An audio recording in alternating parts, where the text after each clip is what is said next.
First of all, nice to see you from this perspective. I've been with you all day, so we sort of know each other almost. This is a very awkward time to give briefings or presentations.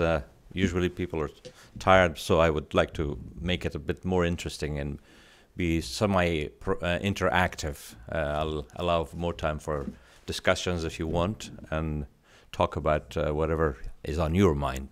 Because most of you are young enough not to remember what happened to Afghanistan after the fall of the Taliban, or why the Taliban were fought.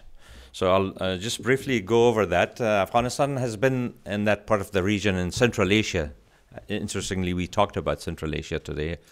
Afghanistan is considered in the Asian literature the heart of Asia, in Dari, which is the origin of Persian language, the Iranian fellow was discussing today.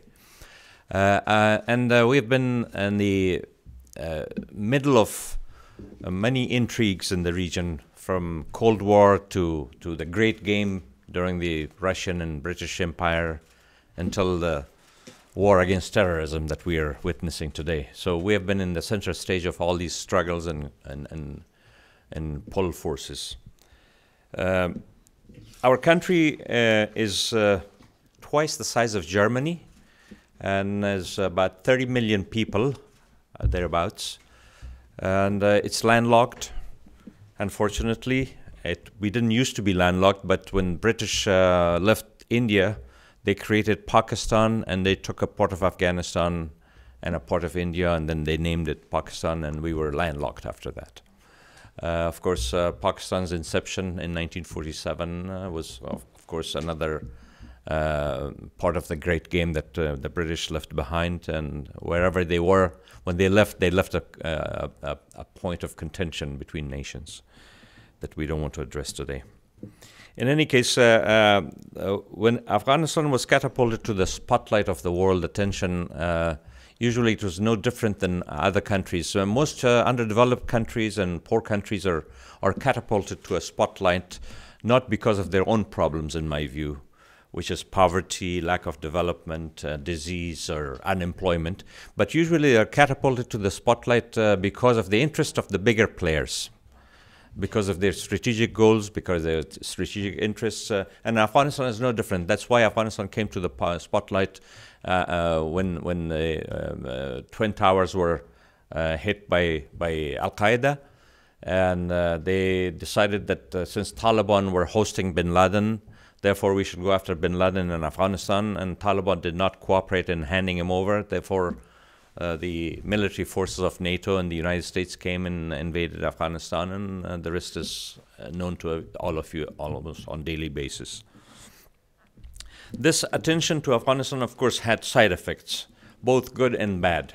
On one hand, the positive side effects of world attention to a country like Afghanistan is that a lot of aid money comes, although the mission was not intended to come and help Afghanistan or build Afghanistan, because when the Taliban were in power, they destroyed, or when the Soviets were there, most of our institutions were destroyed. They were trying to remake it in the image of communist models. Our social fabric was destroyed, because the social system in a country that usually holds that country together, when that is destroyed, it is very difficult to rebuild that overnight or in 1 or 2 generations. And when the war against the Soviets, as the ambassador mentioned, was over, all the people who were helping us, all the countries that were in Afghanistan to fight that war against the Soviets, they left faster than the Soviets.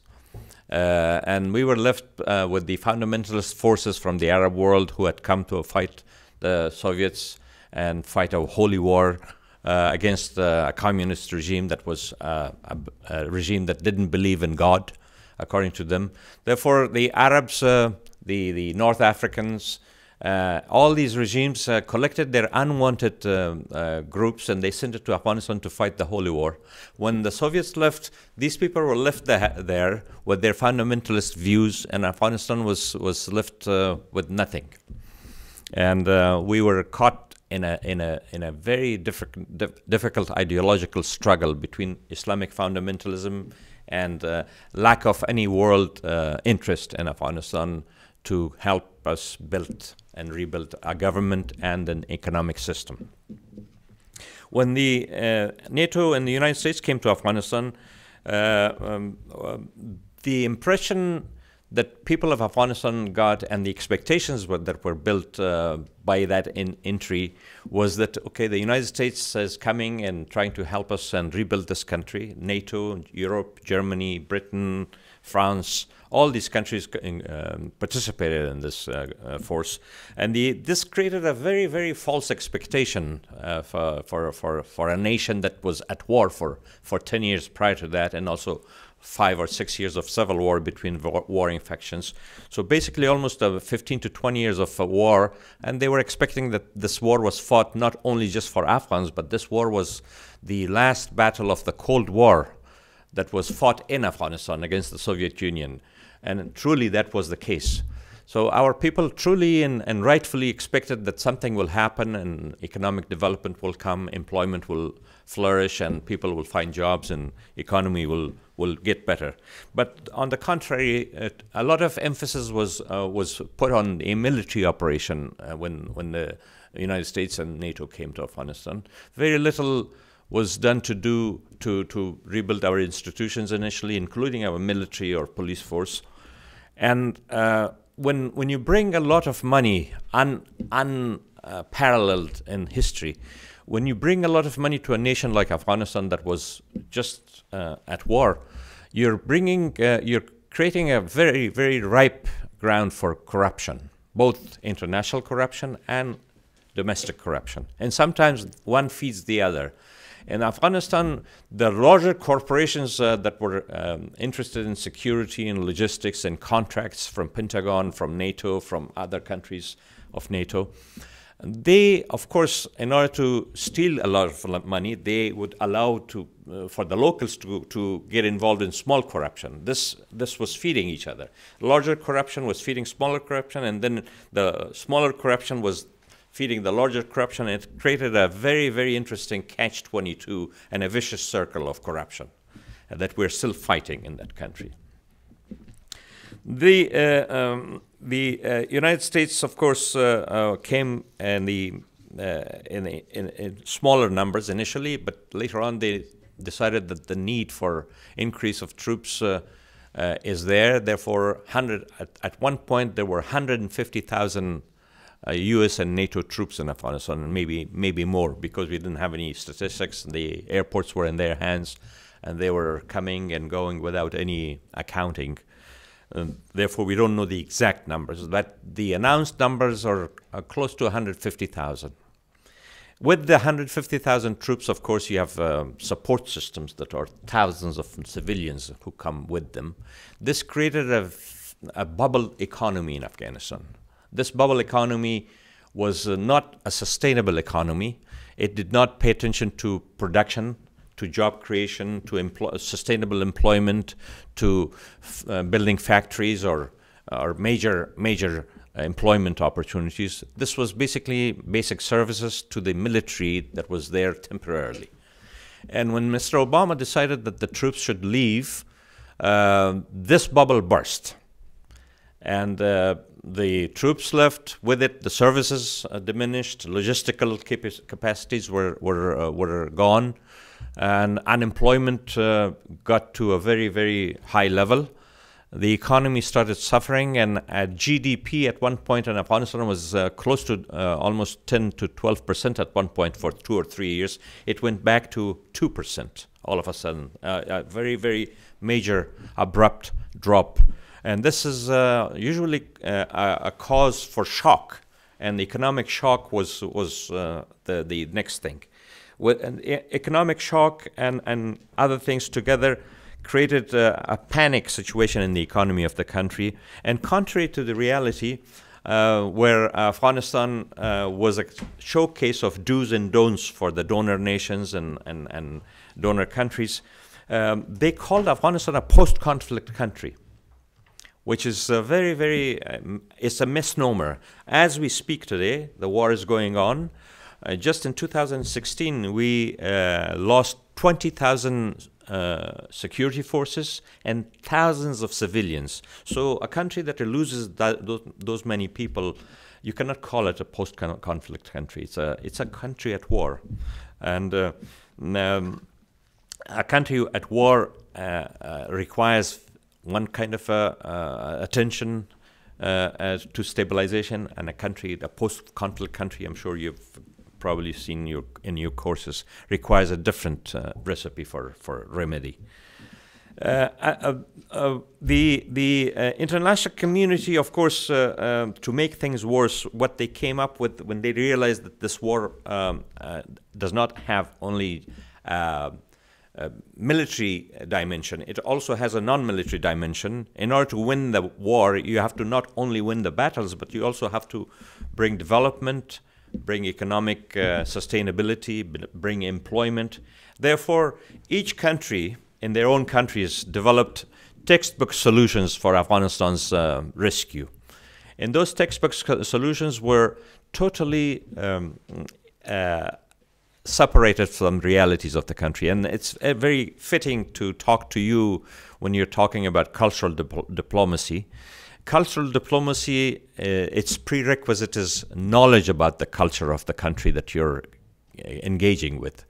And even development in economic activities that are you're prescribing for that country requires understanding of that country. The realities of on the ground should be known before you can send that recipe. It's like checking a patient and writing a prescription before you check the patient. You're sitting in, for example, in Berlin or Washington, D.C., the patient is in Kabul, Afghanistan, and the doctor here says, okay, oh, that patient there requires some medication, so I'm going to send them a prescription from here, without checking the patient. Development is also like that. If you don't really understand the realities of the nation that you're trying to help, your remedies could backfire and may backfire, and sometimes at the least it may not be effective. And that's what sometimes happens in any country, and Afghanistan was not an exception.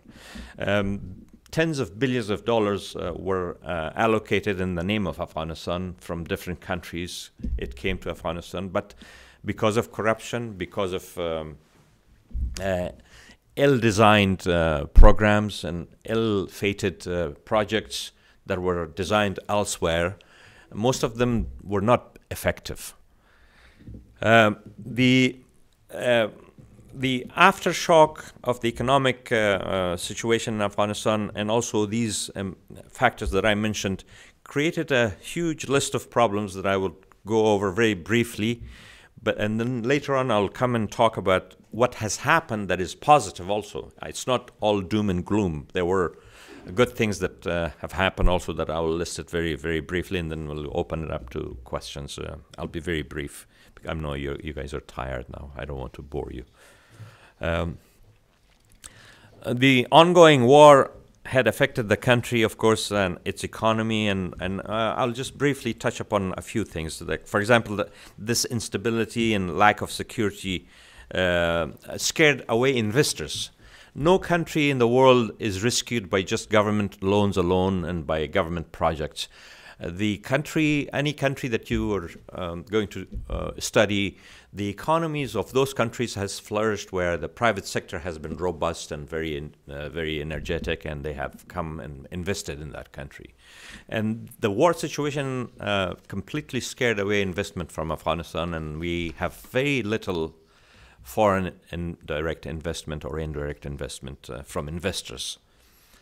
The lack of investment also creates an opportunity, a situation where you don't train any skilled labor. Therefore, Afghanistan suffers from that.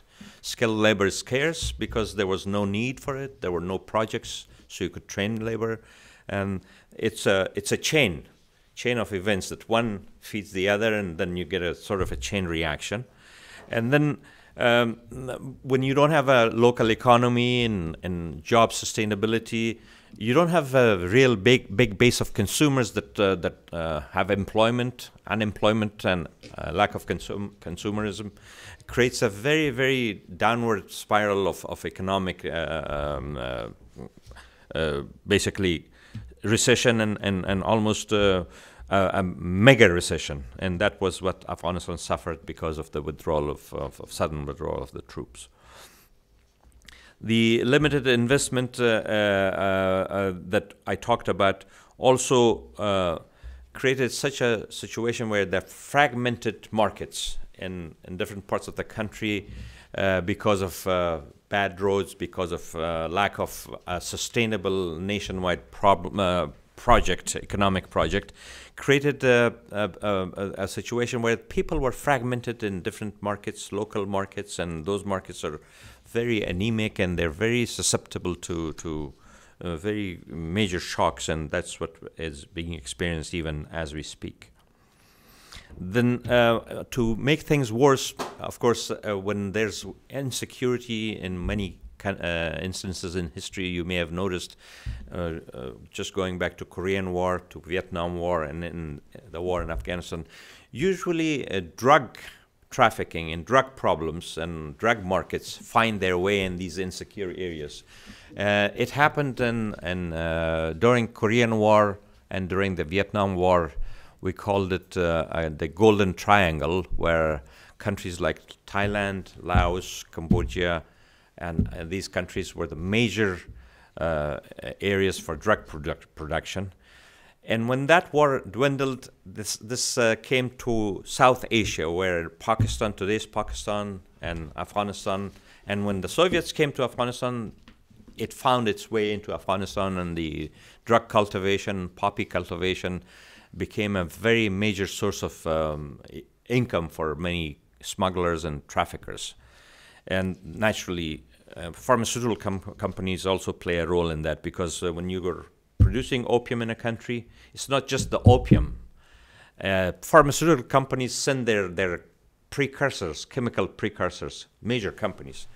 Then this becomes a major industry for them.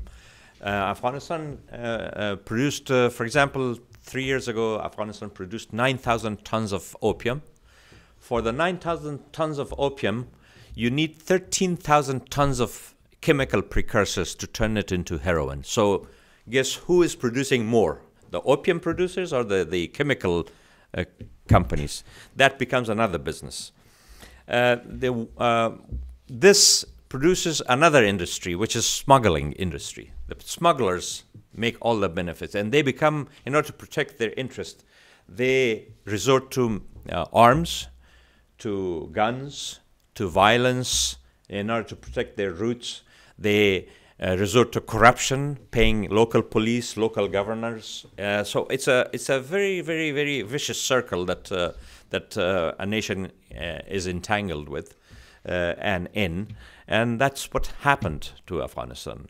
Most of the opium is produced there, but the end product, the value on the streets where it ends up, is close to $100 billion. From that $100 billion, only $3 billion stays in Afghanistan. The rest is in the pockets of smugglers, in going from Afghanistan to Tajikistan, Uzbekistan, to Russia, and then through Iran to all the way to Europe and the United States. That's where most of the money is made, in the smuggling routes by smugglers and also by the end sellers on the streets of various countries. And that, I don't want to name that. I'm sure you know it. The illegal economy of drugs also feeds into government corruption in weaker governments. Afghanistan's government has suffered from that, not only because of the aid money that came to Afghanistan and created a very major climate of corruption, but also the drug smuggling, getting involved with the security forces to protect your smuggling routes, to local governance where agricultural fields should be protected so you can cultivate those things. Then it just feeds all the way to very higher echelons of governments and weaker governments. And Afghanistan is no exception. Another problem that was affecting our economy, of course, the white economy or the legal economy, is bureaucracy and red tape in the government, where when you form new governments after a chaotic long period of time, the new governments usually, as they say in English, old habits die hard. They inherit the bad things quicker, and they learn it quicker than the better habits or good habits. Bureaucracy and red tape is no exception. So that has created a lot of hurdle for the investment in Afghanistan, and the investment climate has suffered because of that. The spiral continues, and when the governments don't deliver to the people, then trust in government diminishes. And then that's also a downward spiral where weak governments, if they don't fix their problems quickly, if they lose confidence and the population lose confidence in them, then it's very difficult to even govern and bring rule of law. And rule of law in Afghanistan is as Professor Jalali mentioned, the people of Afghanistan want a strong government. It's true, I totally agree with him. The strong government doesn't mean with iron fist or iron hand. A strong government that can deliver services. In the 21st century, what is important and what's different than previous centuries, that every citizen in the world has become similar in their needs and wants. The basic things that an Afghan wants is no different than the basic needs that a German wants or a French or an American. It's a rule of law. It's an environment where you can get your family to feel safe, so you can go and get your services that you pay for, the taxes that you pay for, the money that you pay for. Those services are basic, health services, education, safety. It's no different than any kind. The relativity is different. An American citizen may want one kind of service, a French citizen another kind, and German citizen another kind, but the basics are the same. The nature of service is the same. The quality may be different. So Afghans are no different. So when we talk to you about Afghanistan, if you don't know an Afghan, you might think, oh, you've seen just on CNN or Al Jazeera, you've seen those turbans and long beards, and you think all Afghans are those vicious people who are in the mountains and they're coming, they want to kill us. No, all people are not like that. The media portrayal of nations is also very skewed sometimes, I should say. Not intentionally, but they sell hype. And what hype is somebody that is different than you. Somebody who looks different, who talks different, but in reality, they're human beings, the same as we are. Their needs are the same, their wants are the same. So that lack of trust in government also is created by hype in media. Also, we have let me say one thing about Afghanistan. In the past 15 years, we have developed one of the most liberal and the freest media in the region. It's very young, inexperienced, but free. Sometimes, the good thing is that they have the freedom. It's not like some of those countries around us. It's probably the freest media in the entire Central and South Asia, I can tell you that. But with it, it has its drawbacks and side effects also that I can talk to you if we wanted to know. It's out of the scope of our discussion, but if you wanted to know, I can talk about it.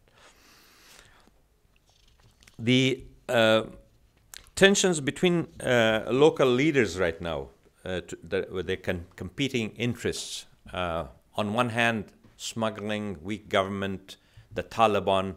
Sometimes when local governments are weak, people go to the Taliban for some services, like legal services, like court systems.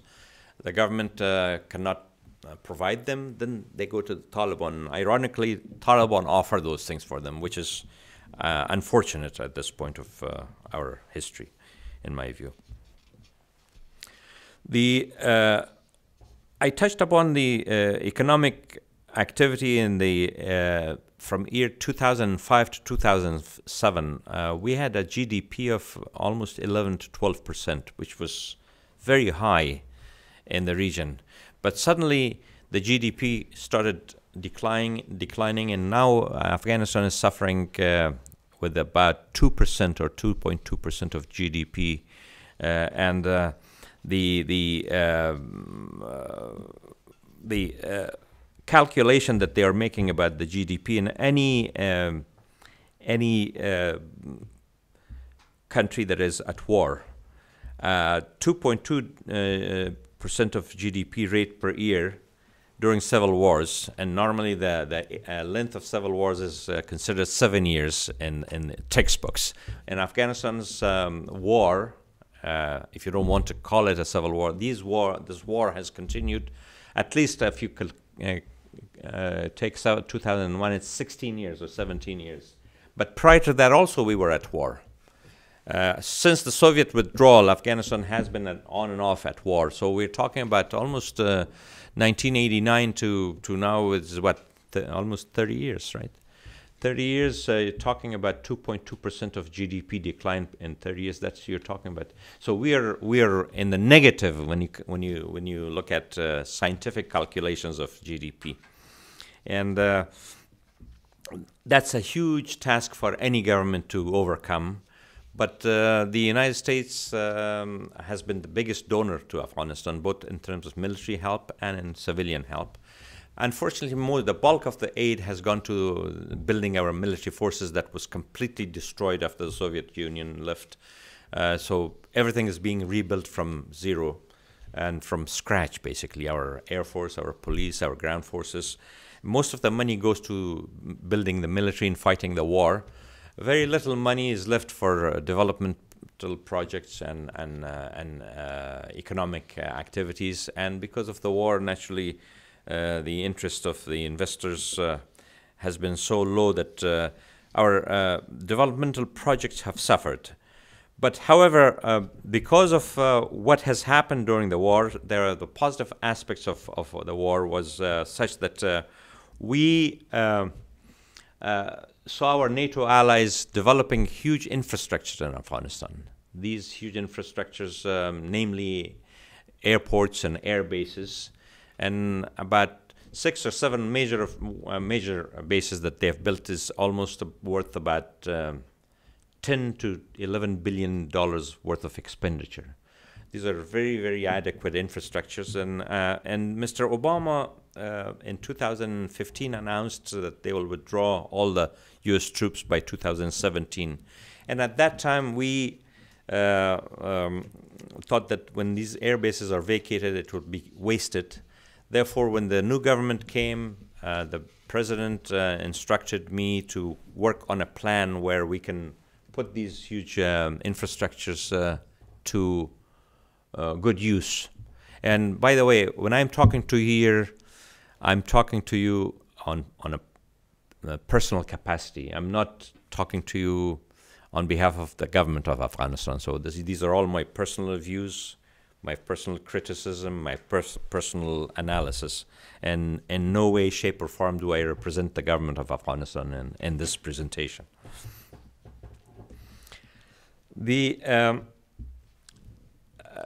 Just as an illustration of our economic activity in Afghanistan, so we can move to the second stage of what I think we will talk about, and then we'll open up the questions. Our entire GDP is close to $20 billion, which is not very much. And the trade imbalance, for example, we have $571 million of exports and $7.7 billion of imports. That alone can speak volumes about the trade deficit and the imbalance. And the reason I mentioned the GDP, the current GDP of 20 billion, is that an economy of that size, it's not a big task to fix that kind of an economy. All you need is the proper planning, understanding the country's problems, and writing the prescription before checking them, after checking the patient. Not writing the prescription before checking the patient. Sometimes when I was in the parliament, I was joking when I was in the economic committee. I was saying that to the donor nations sometimes. I said, you're writing your prescription before checking the patient. come and check the patient first and then write your prescription. And they were listening to a large extent. They tried to adjust their aid activities and the aid projects, but not fully. Because, as you know, every government has their own bureaucracies, and they have to fight their own bureaucracies too. The context that you're working in, the cultural diplomacy, this cultural diplomacy becomes the linchpin of any development project in any developing nation if it's properly used. Really, it's a very, very unique and creative way of dealing with diplomacy and other byproducts that deal with diplomacy and economic activities and growth and development. So I congratulate those who have come up with this notion. It's a very, very interesting and very, you can convey it.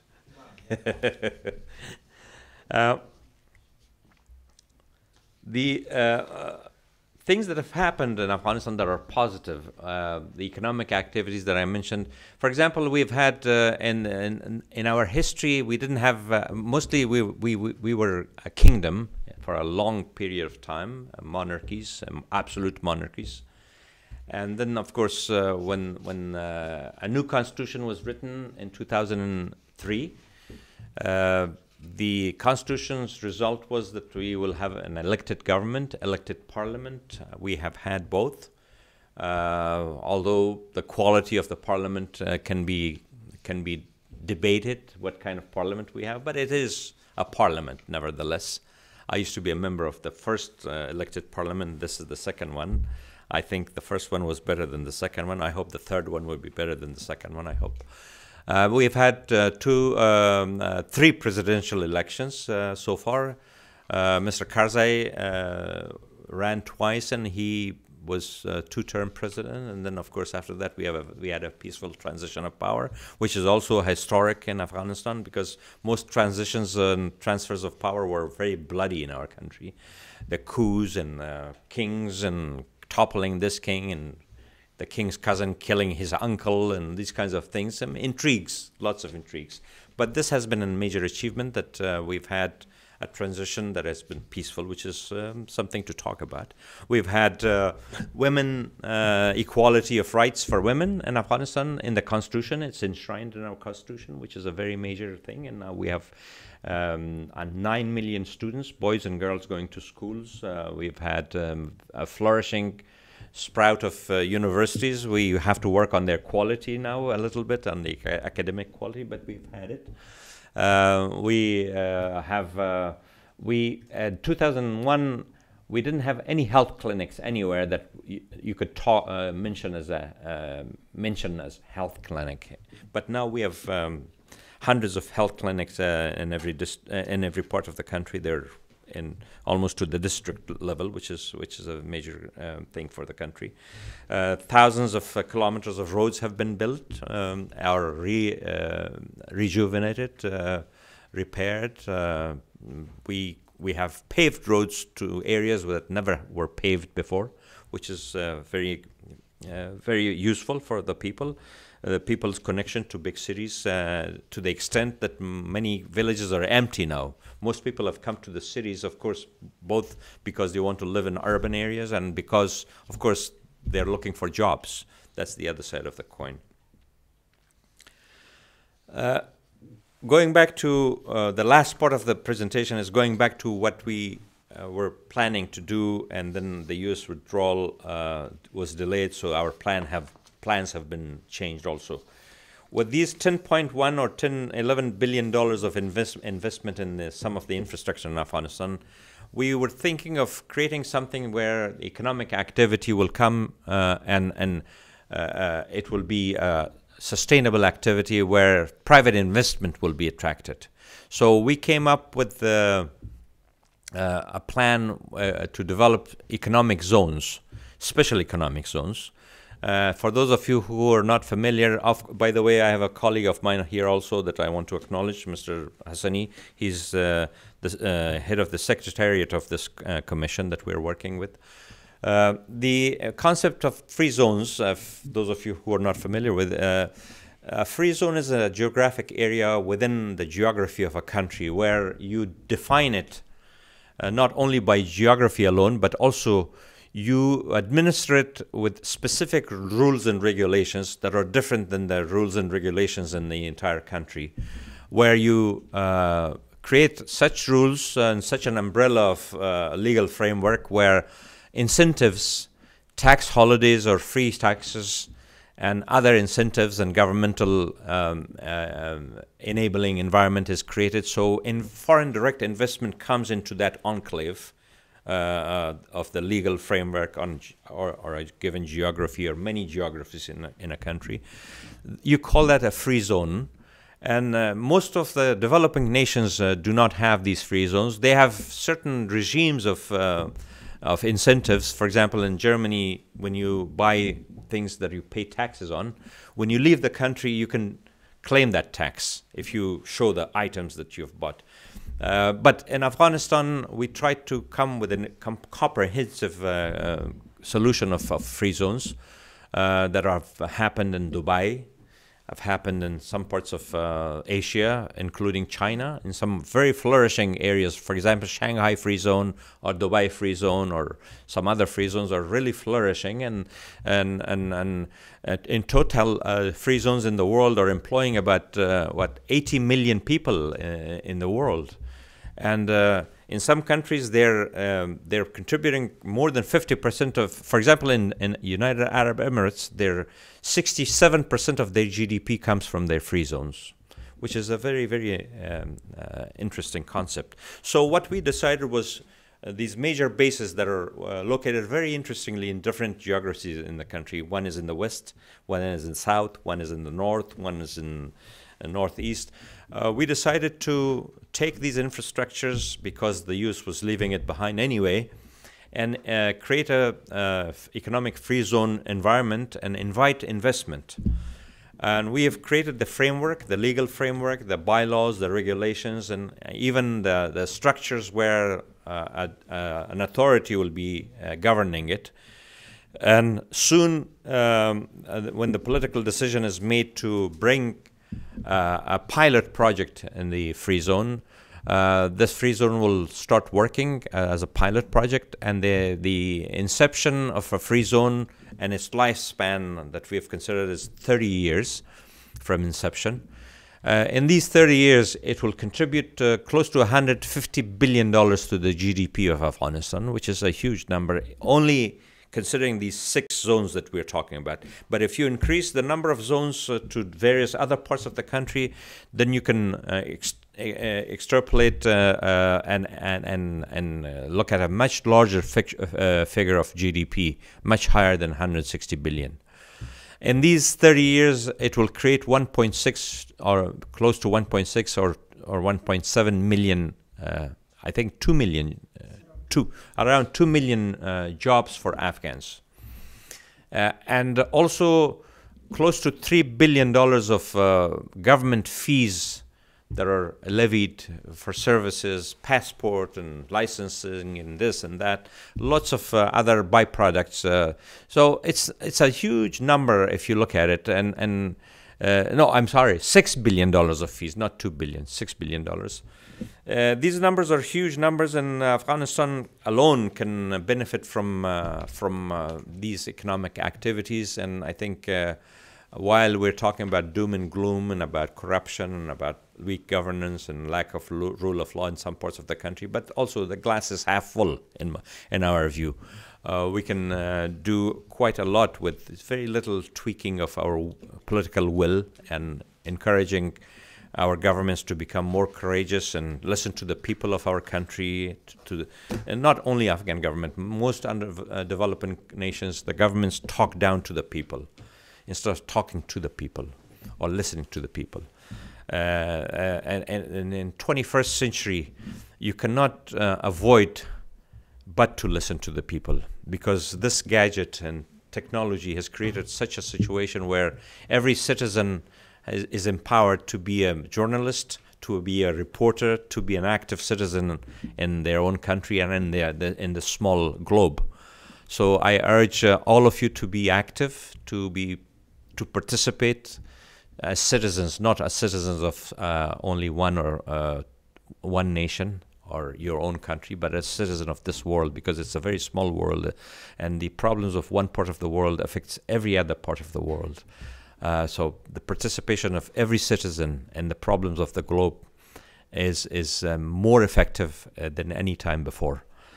With that, I'll stop and I'll listen to your comments or questions. Thank you very much. I don't know how long. Anybody who has comments, not only just comments, but questions, comments, anything. I spoke longer than I thought. 40 minutes. That's too long. I come from Croatia, and thank you for your input. I would just like maybe to shortly comment on, in your opinion, what are the steps that Afghanistan government is then taking when it comes to drugs in Afghanistan? So the combat, and actually how Afghanistan fights this problem, and how is the fact that ISAF, so International Security Assistance Force, is leaving Afghanistan or in the process of leaving, affecting it, or has it some role also to that adding to that problem, or how do you see that? I see. It's a very interesting question. I think the drug problem, as I mentioned earlier, the drug problem always finds its way into the production, at least, going to weaker spots of the world where there's war and lack of rule of law and weak governments. And that's why it has found its way into Afghanistan. The most important remedy for fighting narcotics and drug production is alternative crops and alternative livelihood for the farmers. That's one side of the equation. That should be done in the producing country, naturally, with realistic solutions, not just a crop that, for example, if a farmer makes $300 per kilo of opium, if you replace it with something that produces $30 a kilo, of course, that's not innocent. But there are ways. The other side of the equation, which is equally important, if not more, is to the consuming societies, the consuming countries that are mostly will-to-do countries. They should also take part in this fight. You know, I was here in 2008 in the East-West Institute. I was invited as the chairman of the Economic Committee of the Parliament, and the name of the conference was The Drug Problem of Afghanistan. When I got there, I said, I'm sorry, this label is wrong. They said, why? I said, because this is not the drug problem of Afghanistan, this is the drug problem of the world. So every nation that is involved in this, whether it's trafficking, Afghanistan, they're producing opium there, the farmers, but it's being trafficked. The trafficking countries and the consuming markets are also responsible. You cannot expect just one country to solve all these problems. But the Afghan side of the problem is to find alternative livelihood and alternative crops. Afghanistan, this region that produces most of the opium, in the 60s, 50s, 60s, and 70s, it was producing cotton. And we had textile factories in Afghanistan. That cotton used to go to the textile factories, and we were exporting textile. We were exporting the best cotton to the Soviet Union, and even Pakistan and Iran was importing cotton from Afghanistan. This thing has been done before. So some local solutions, some international interests, some proper funding and proper use of those fundings is important. You have to marry a lot of things together to get some positive results. And you ask about security forces and what's their role. They, by definition, their mandate is just war fighting terrorism. They don't get involved in these issues. Mostly, it's the non-military aspects of each government who is interested, who gets involved in the fighting narcotics and agricultural schemes. Anyway. Please. You mentioned, oh, sorry, my name is Rudan from Zimbabwe. You mentioned that a large portion of the financial aid that is coming into Afghanistan is going into strengthening the military. And I just wanted to find out, is that a reflection of the future of Afghanistan, like the hard power sort of image, and as in even if the United States and all the Western countries pulled out, it would sort of continue to look for that victory? Yeah, well, I did not mention the other aspect of why that much money goes to the military.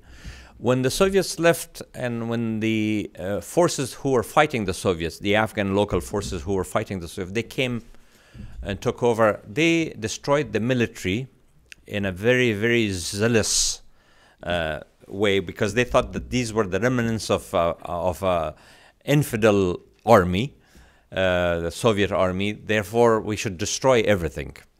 As a result, we destroyed not only equipment, but also the institutions that were dealing with the security of the country, both police and military and even intelligence. So now, of course, this war that is being fought in Afghanistan, as Professor Jalali also alluded to it, that I agree, this is not an Afghan war alone.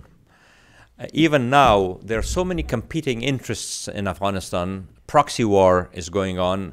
There are so many countries in the region and beyond that are fighting their war in Afghanistan against each other. So the cheapest way to fight that war is the cheapest military would be the Afghan military. Afghan soldiers' mobilization may cost $300 per month, but an American soldier's mobilization may cost tens of thousands of dollars a month. So that's a cheaper way of fighting the war. Therefore, they Afghanize the war not because it's our duty to fight our war. It's not our war, in my view, alone. It's everybody's war, but we are fighting it. But it's cheaper to fight it with Afghan soldiers than the non-Afghan soldiers. That's one thing. The second thing is when the bulk of the aid goes to the military, there are portions of the aid comes to the civilian side also.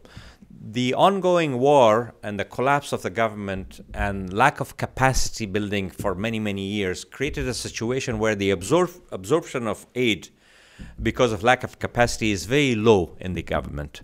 We're not using most of our development budget because the government doesn't have the capacity and because of insecurity in various parts of the country. Therefore, bulk of the money is not used, even the money that comes to the civilian side of the proposition. But the remedy to these things is to create enclaves of secure areas where you can bring development there. You can bring industries, you can bring agricultural projects and empower the local people there so they will have a better economy, so they will not fight or they will not be recruited to fight. It's a catch-22. You have to bring development, you will diminish the effect of war and also negate the opposition from recruiting local disgruntled and poor people who are going to go and be hired for money. And the government has to do that, the international community also has to do that, but this war has so many dimensions. Like conspiracy theories aside, there are so many competing factors and the war in Afghanistan that in one presentation it will be very difficult to address all of them. But when I say proxy war, I'm sure you can use your imagination and think that there are many countries that are involved in this proxy war. Okay, we have a very huge delay in our schedule, but I will tell to the people to please make a round of applause. Thank you very much. Thank you.